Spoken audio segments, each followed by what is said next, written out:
یہ جگہ جو آپ نظر آ رہی ہے یہ حضرت عباس علیہ السلام کی بازو جہاں قلم ہوا تھا، بایاں بازو جو آپ کا قلم ہوا تھا، یہ وہ والی جگہ ہے، ٹھیک ہے۔ تو کیونکہ اس وقت یہاں پر معقول مشکل یہاں پر حضرت عباس علمدار کے حالات جو تھے، آپ حضرت عباس علمدار جب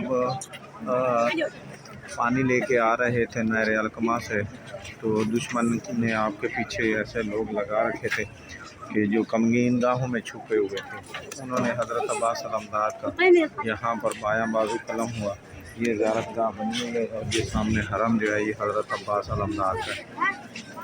یہاں سے زرعی آگے کچھ فاصلے پر ہے، تو یہ حضرت جناب عباس علمدار کے بائیں بازو والی جگہ ہے۔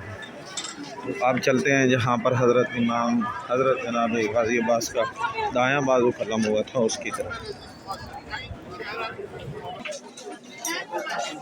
یہ وہ جگہ ہے جہاں پر حضرت عباس علمدار کا دایاں بازو قلم ہوا تھا، جہاں عربی میں کہتے ہیں ایمن مقام حضرت عباس علمدار۔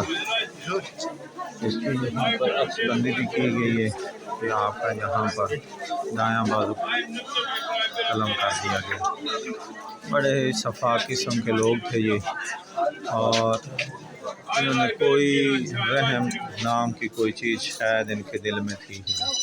ان کا مقصد فقط دنیا کی لالچ تھا، اور یہ جائیدادوں اور دنیا کے چکر میں اتنے صفاق انسان شاید دنیا میں پہلے نہیں پائے گئے۔